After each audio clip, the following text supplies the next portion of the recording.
Everyone. I'm happy to be here. Um, I guess I'll start actually with why I wanted to write the book.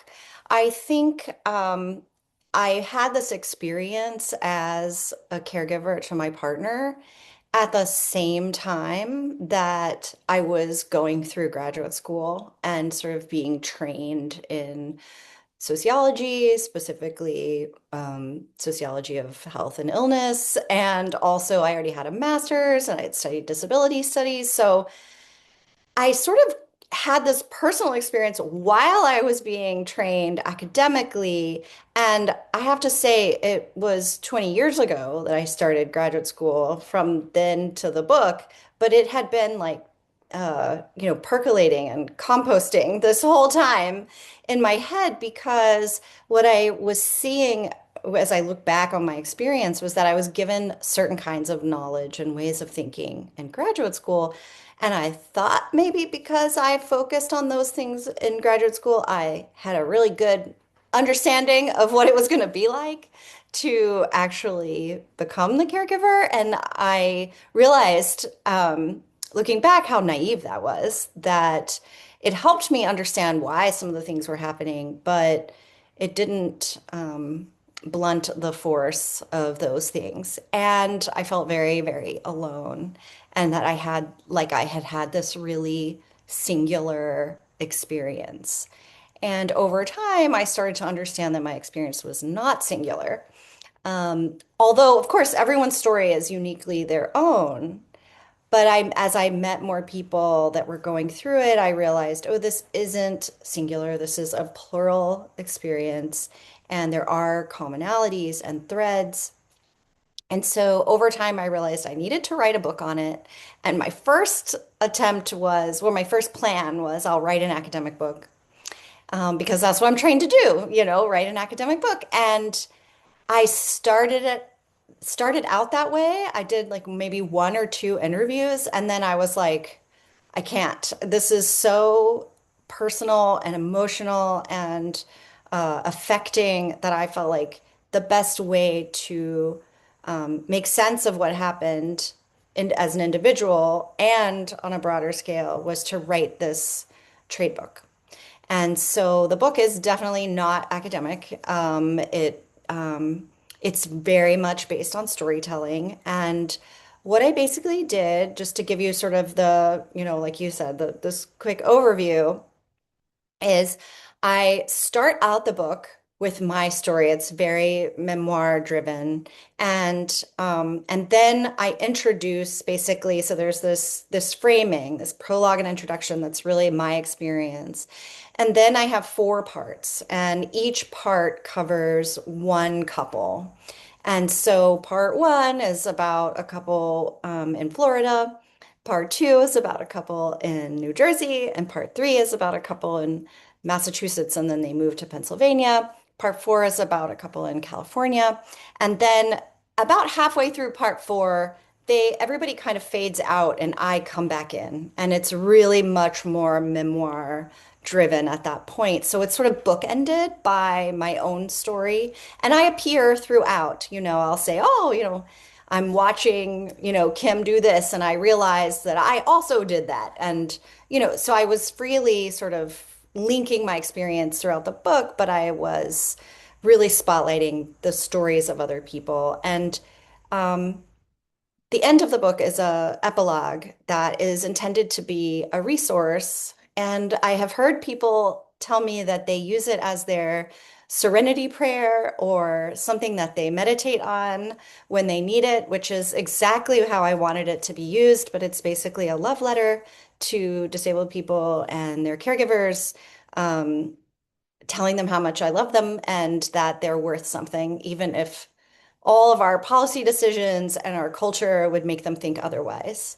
And I wanted to leave people with that. So, yeah, stories. And the goal was a trade book that can help people feel less alone. And also, why I've got you here, I'll make a couple of arguments. And so that's how I did that. Yeah. Yeah, yeah. I mean, as someone who does policy and research work around care, I think the storytelling aspects are really important. That's often what drives home for people how much we need to change things. So thank you so much for sharing that with us. I think to that point, this book really drives home that we have to change our underlying assumption that we have to fend for ourselves in this area. And so Roosevelt Institute, gotta mention FDR, he talked about this. We shouldn't have to all on our own plan for what he called the vicissitudes of life. So injuries, accidents, disease. Yet at this point, like you said, you wrote the book 20 years ago, probably little has changed around our inadequate social safety net for care in this country. So would love to just have you talk a little bit about some of the things you learned from talking to real people all over the country dealing with this that you think really makes this point about how truly impossible it is to put all of this on the individual. And as you like really beautifully explore specifically how it so often falls entirely on the spouse or the romantic partner. Yeah, I did focus on spouses or partners, but this book is not only applicable Yeah. to that particular caregiver type. So I think that's really important to say from the outset that this is something that can be extrapolated to any family caregiver. But yes, it was a very particular angle into the expectations, basically, the messaging that we get that love should be able to do everything. And if you can't do everything, there's something wrong with you or you don't love them enough. Um, and that messaging is basically how we get everyone to be complicit in the larger state abandonment. It's like we're not, the state doesn't help you, and you should be able to love somebody enough to do it all. And that messaging is what I think props it up and often allows that to carry on. Um, yeah, so I feel like if you're a parent of a child with a disability, if you're a sibling caregiver, if you're, I mean, the most common caregiver type is adults caring for their aging parents. That's the sort of largest proportion. Um, any of those, you will feel, oh, if I love them, I do it, right? So that is not unique to romantic love, but anyway, that was part of the book. And spouses in particular, I think, illustrate the severity of the crisis really well. None of them were okay. Not one person that I spoke to was in any way, shape, or form okay. They were not okay. Emotionally, economically, socially, just really not well. And we know that spouses, just from data, like caregiver data, we know that they do the highest intensity caregiving. So they do more medical, sophisticated kind of care than other types of caregivers. They also report the highest rates of stress and burnout and depression. Like those folks have it way worse, even though other caregivers also have it poorly.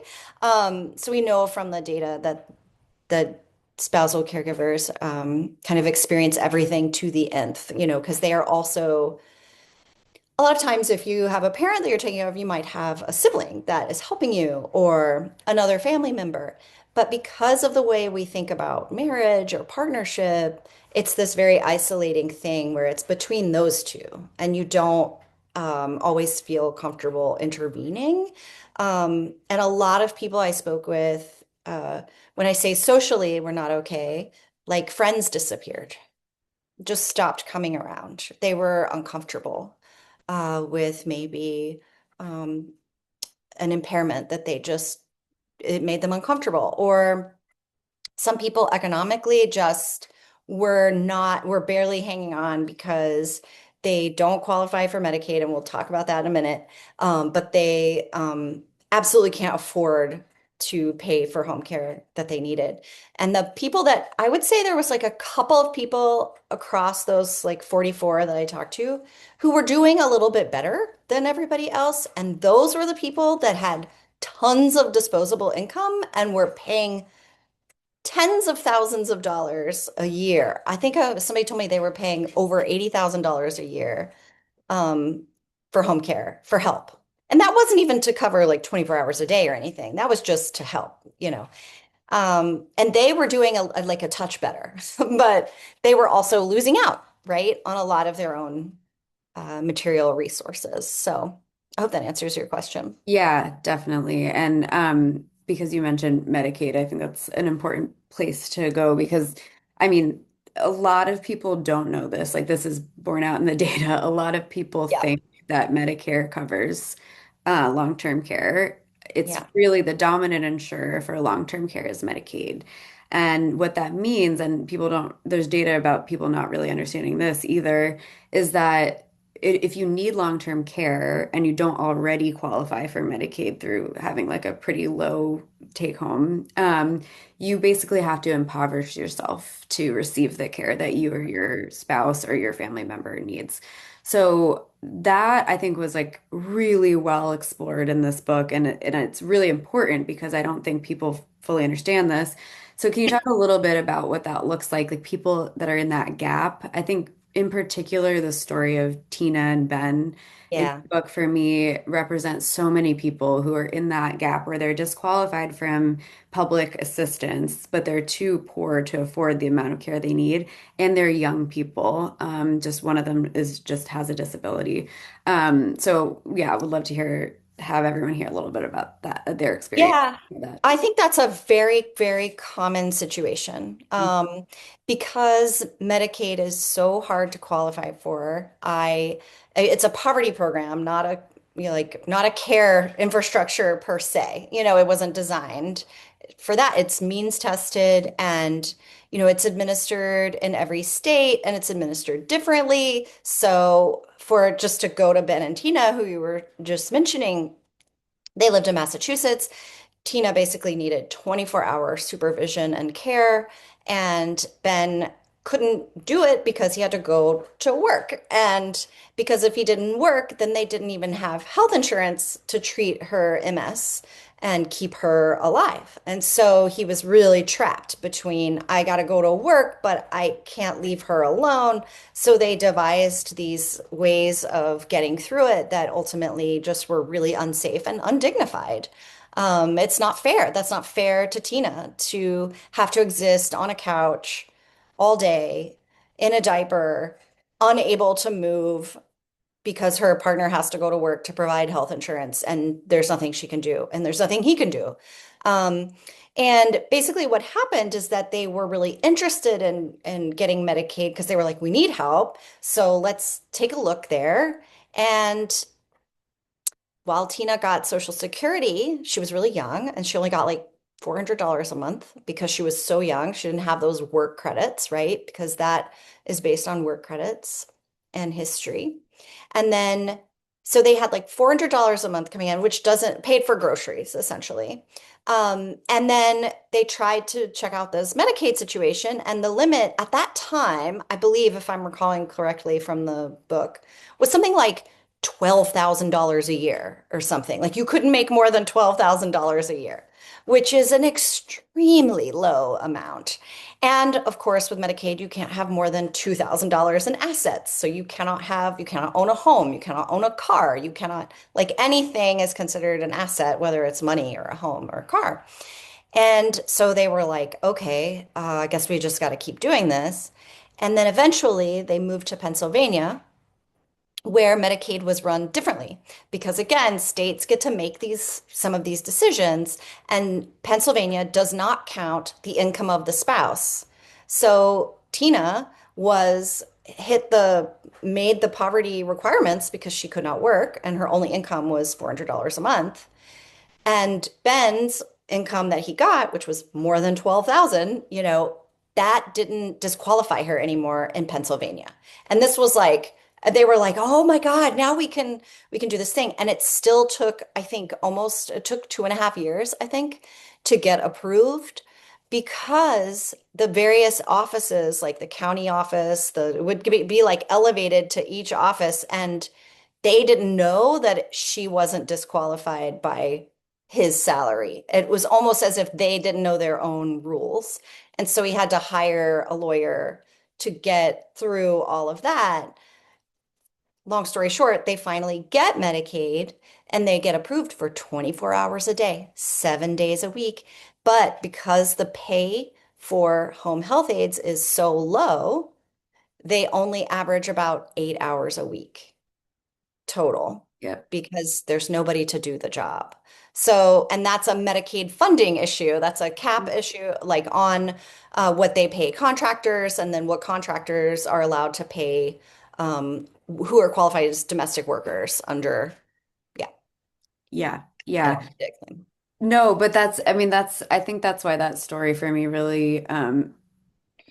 really explains a lot of the policy solutions that we think about at Roosevelt for this in one couple. Like, I mean, even though it wasn't enough, when they moved states and they were able to have her, it was like you just reading it take this sigh of relief. Yeah, And it's such a reminder that like this should be for everyone. yeah, And like we should not have income and asset limits for people with disabilities, or they should not have to remain impoverished or not get married or just like all these things that take away agency from disabled people just to get the care they need.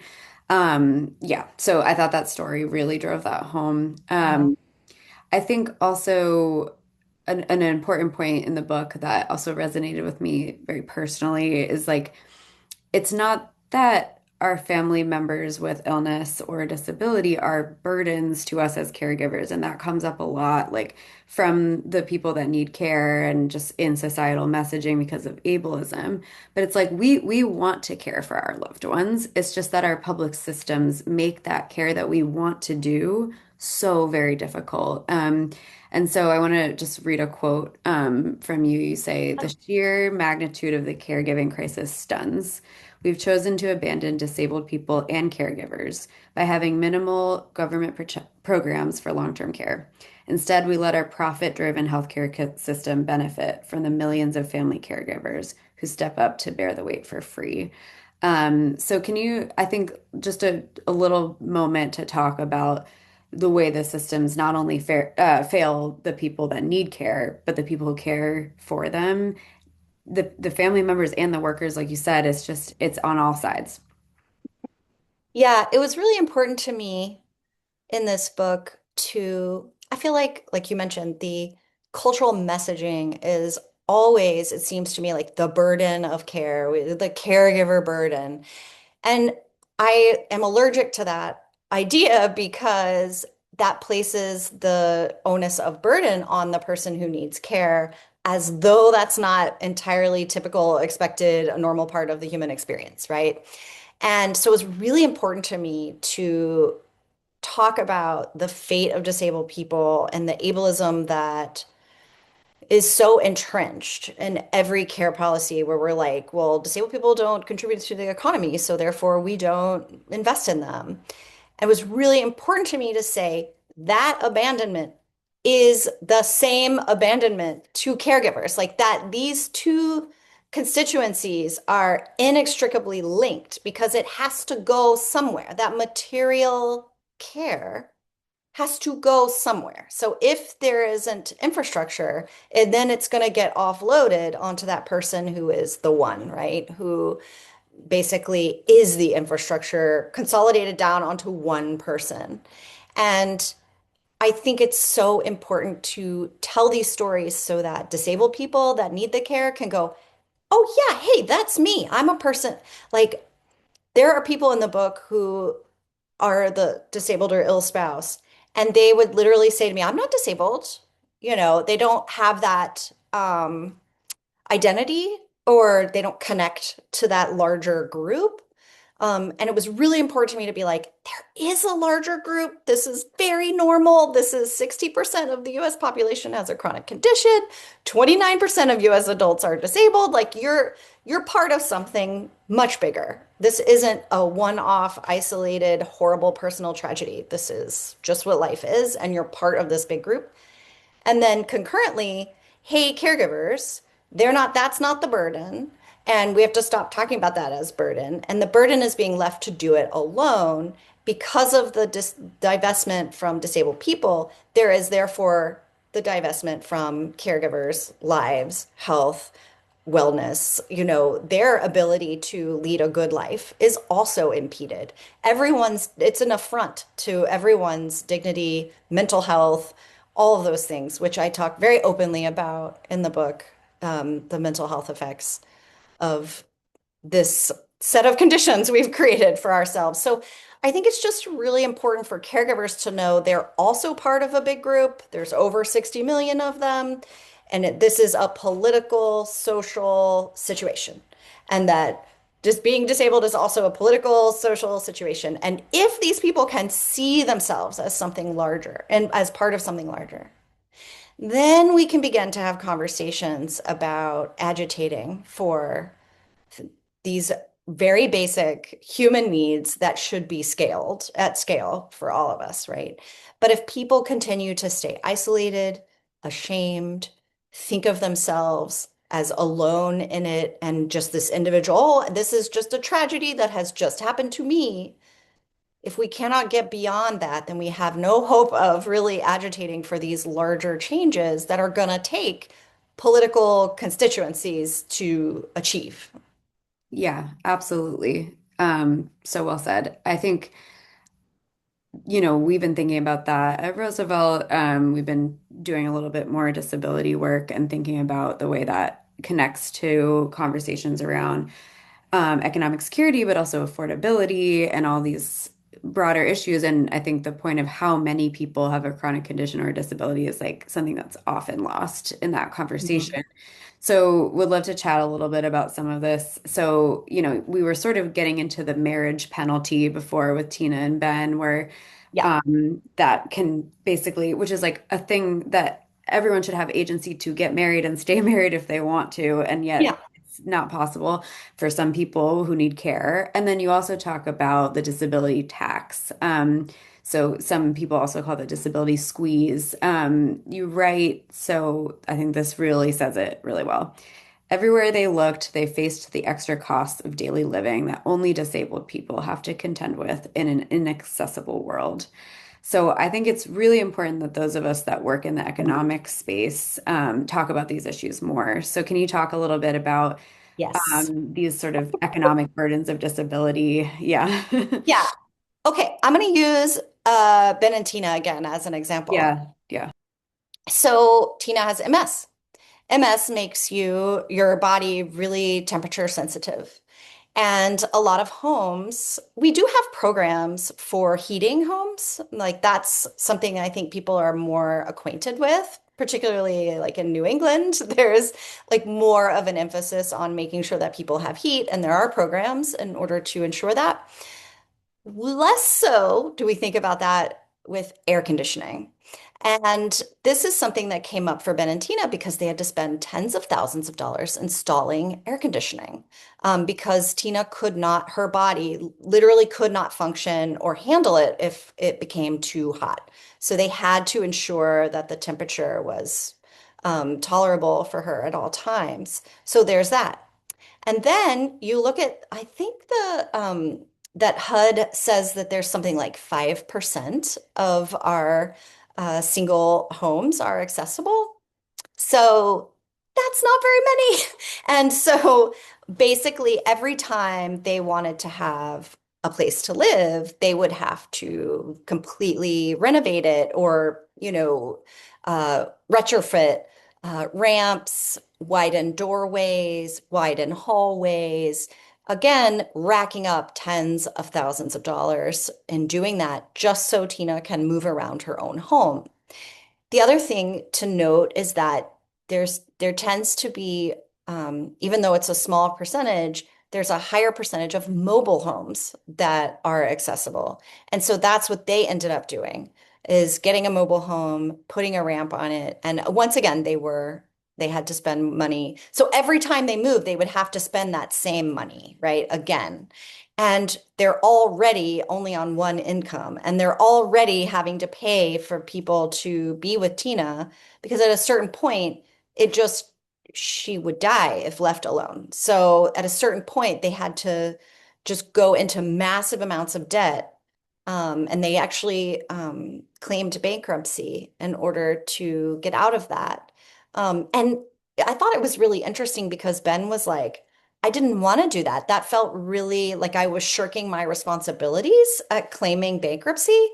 And I was so moved by this. Oh my God, you feel so bad for this structural sin, really, this thing that we have set it up this way, and we've somehow convinced you that it's your fault.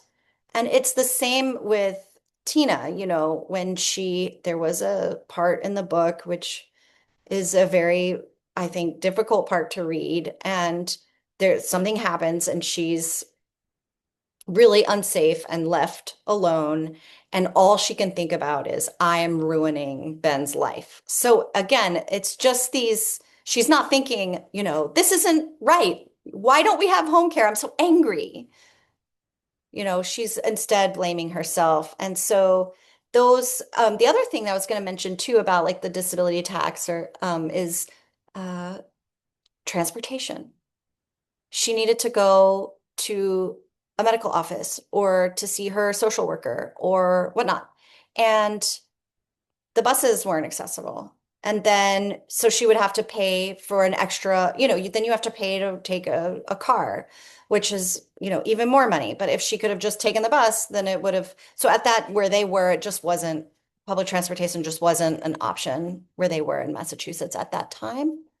So those are other examples. It's like from public transportation to actual like homes, like the actual built environment, and then also like the temperature stuff. I mean, it just like is on and on and on that most people don't think about because the world is built with their body in mind and not these bodies in mind, right?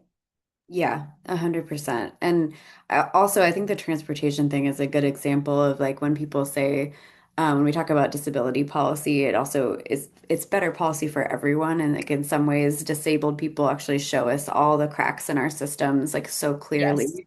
Like we can build a world that's accessible to everyone and it will improve everyone's lives, especially when we think about how many people need these accommodations.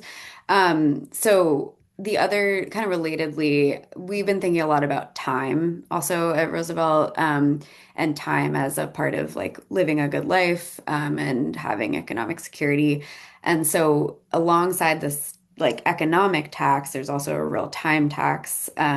Like, for example, in the book, you speak to a lot of people who describe their experience applying for Social Security disability insurance, SSDI.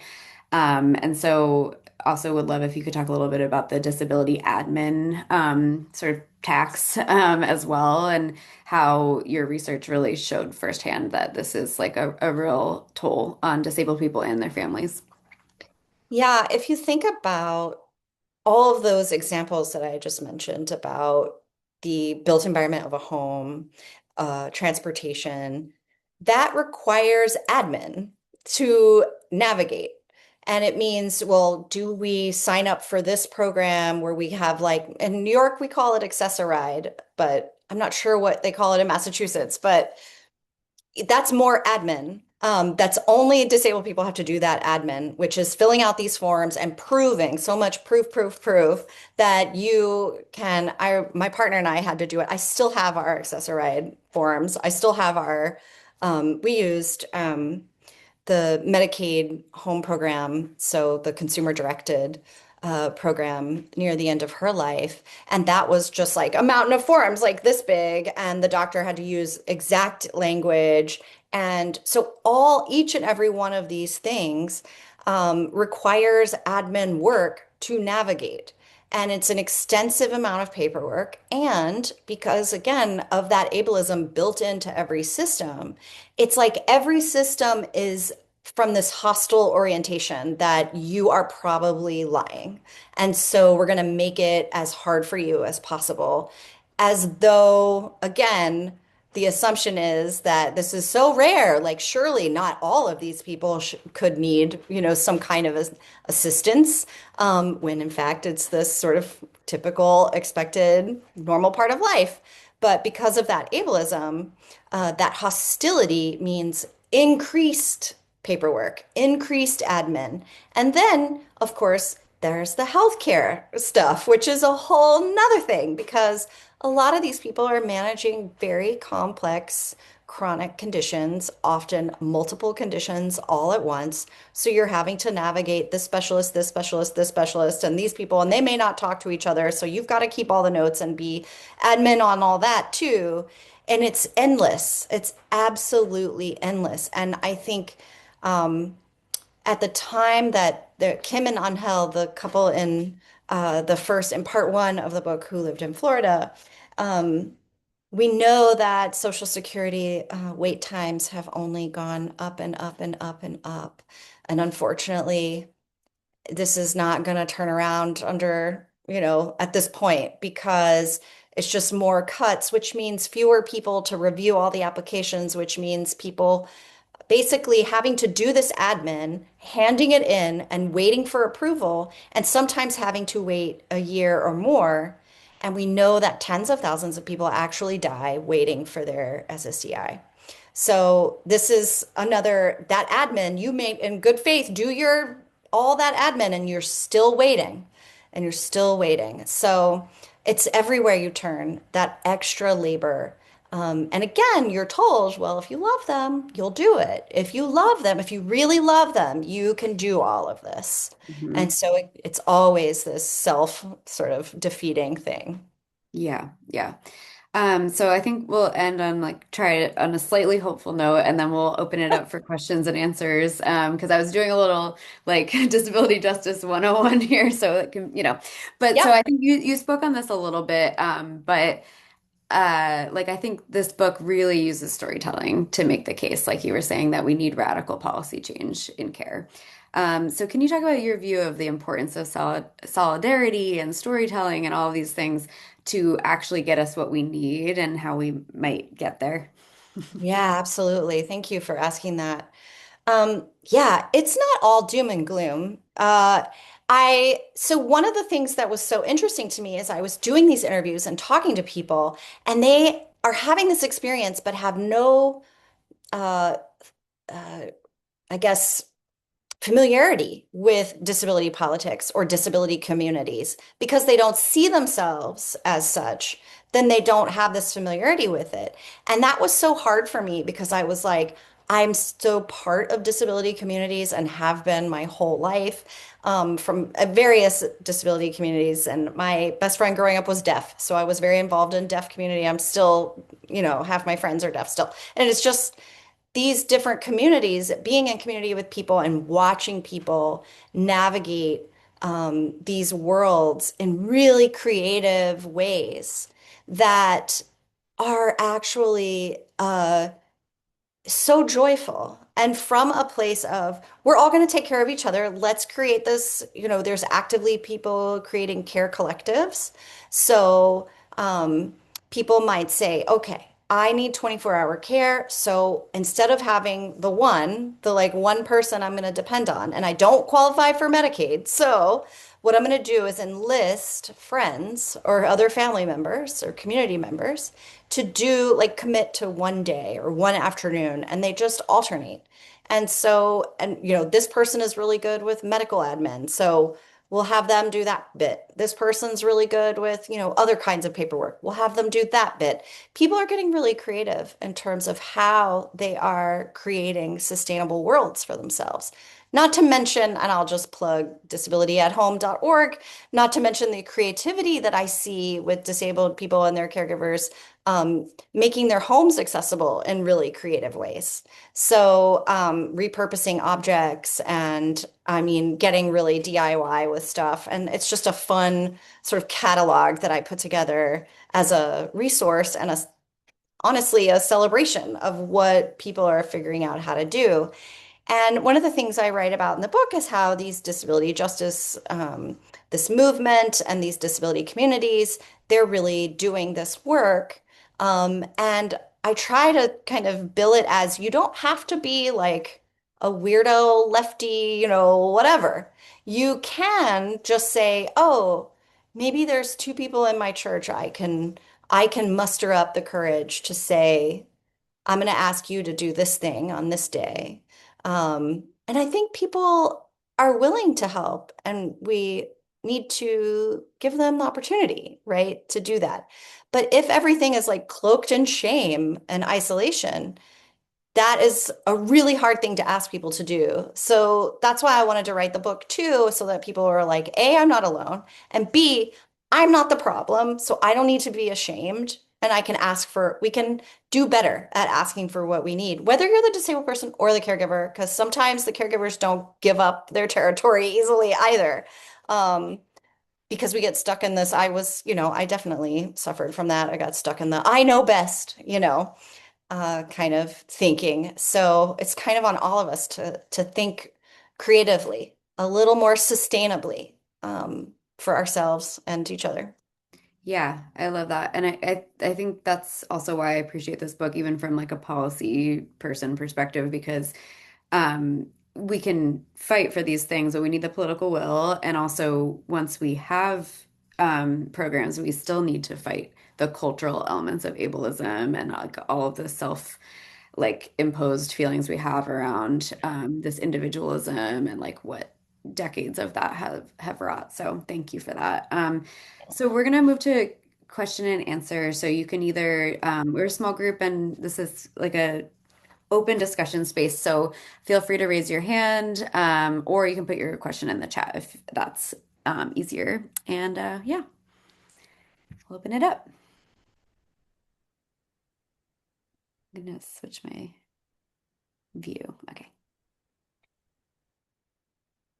Noah, I see your hand is raised. Hi, thank you so much, Laura. This was an awesome talk. My name is Noah. I work at Roosevelt with Lena. And so I wanted to ask, kind of from the policy perspective, what kinds of policy solutions came up as you were talking to the people in your book and doing your own research? And also, kind of a secondary question, but how you think that people who work in policy or who are kind of designing and implementing caregiving and disability policy should think about using people's stories in their policymaking. Yeah. Thank you. Thank you. It's nice to see you. I think we've emailed. Um, Yeah, I mean, for me, the policy stuff is like easy. I'm like, oh, well, we just need universal health care and universal long-term care at home, like Medicaid for everyone. It's so like in my mind, I'm like, well, it's just that, we just need that universally. But there's also things that in the meantime, if we need to think like incrementally, right? Then there's things about the spousal impoverishment rules, right? Raising the asset limits, raising the income limits that have been in place for decades at this point and haven't been rising with inflation and whatnot. Um, and so those are like smaller things that I think. But then there's also the pay for home health workers. That is another huge issue. And that's connected to the immigration issue because we know that a lot of these home care workers are immigrant women. So all of these things are so interconnected. So I see these sort of fights on the labor front, like the domestic workers folks and the carrying across folks. Like those folks are all like really good at creating those alliances across labor unions and those issues that I think are really key to making home health care workers' lives better and doable so that they can then show up for the work that then makes disabled lives, doable and possible. So yeah, I mean, I know it's pie in the sky. I'm just like universal health care and universal long-term care, Medicaid for everyone. But it does seem just like very obvious to me that that's the answer. And I don't, yeah. And the other thing, I'll just say one last thing, which is the institutional bias in Medicaid. So, Medicaid policy states that all states can choose whether or not they pay for home and community-based services or LTSS, long-term services and supports at home. These states don't have to. It's not required. Some states choose to do it. Many don't. And one of the things that I think is one of the most important policy issues of our time is removing that institutional bias, meaning they have to cover nursing homes, but they don't have to cover home care. And really creating no, you have to cover home care, and removing that institutional bias. I think that is a key, smaller policy um, target for me. Yeah. Thank you. Great question. Any other questions or comments? Feel free to just unmute. Well, I just got an email um, that Congress is going to be holding a hearing next Tuesday on fraud and waste and abuse Yeah. in HCBS. And Dr. Oz has this horrible video where they've sent letters to 10 states, including New York.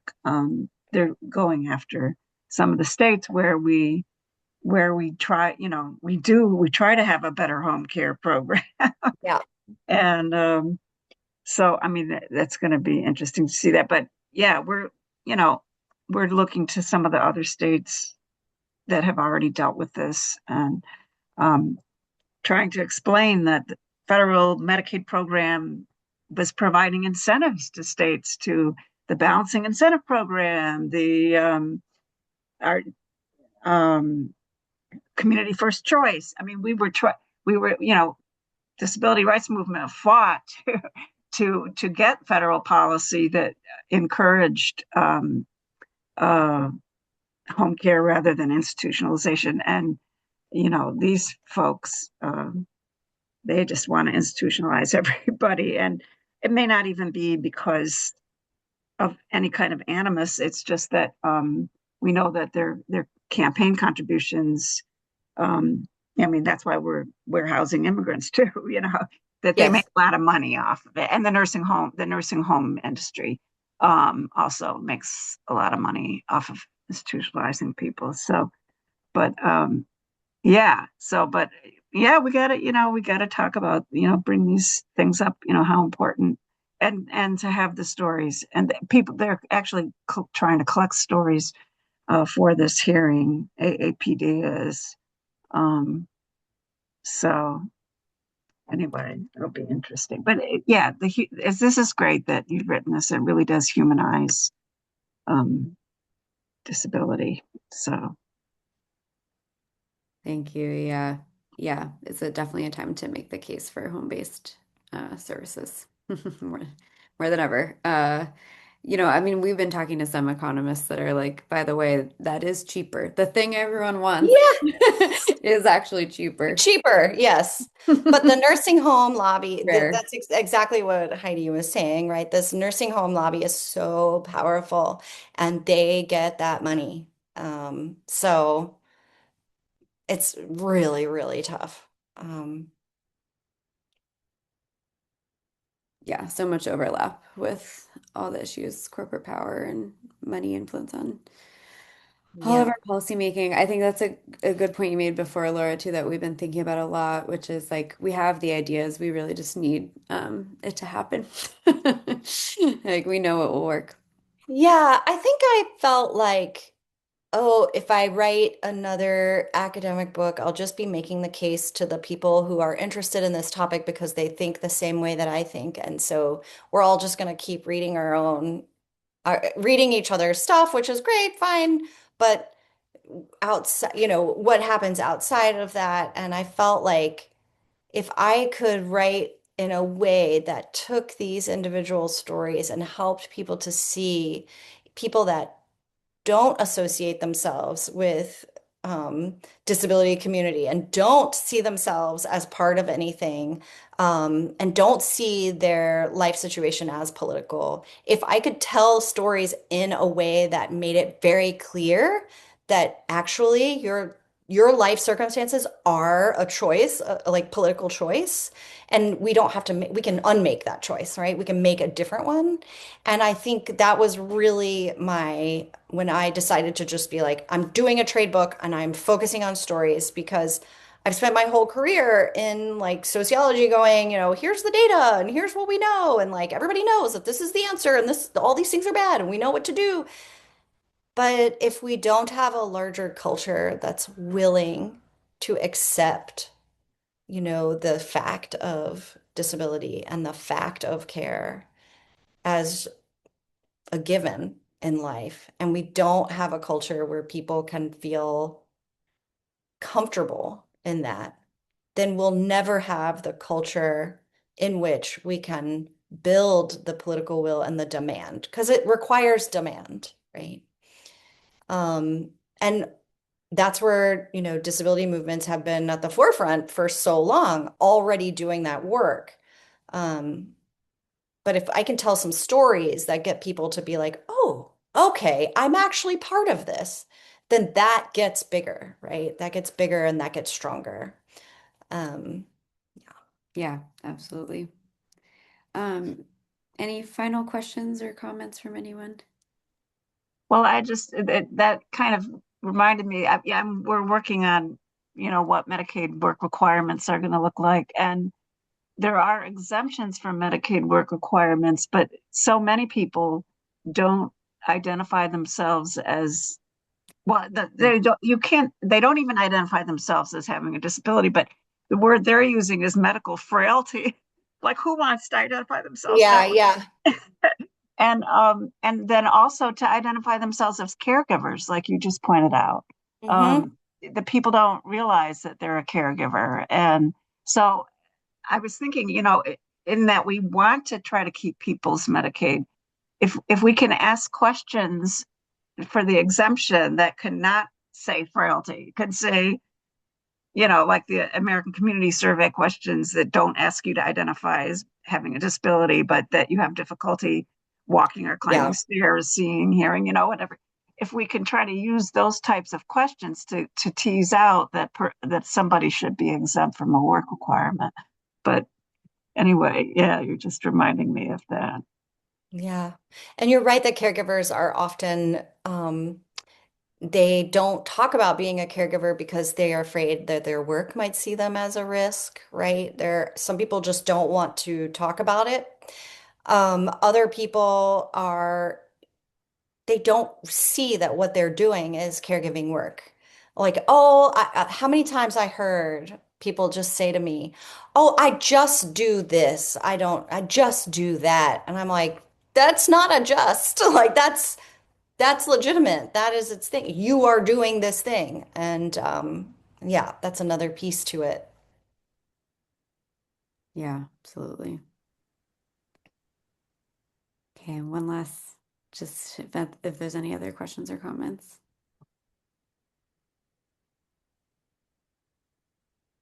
Okay, I did my 7 seconds that I always do. Thank you so much, Laura. This was like a really, really lovely conversation. And it's recorded so we can share it around. And congratulations on the book again. It's really, I really, really enjoyed reading it. So thank you. Well, thank you so much for reading it and talking about Mhm. it. Yeah. All right. Thank you, everyone. Take care. Have good weekends. Bye. Bye.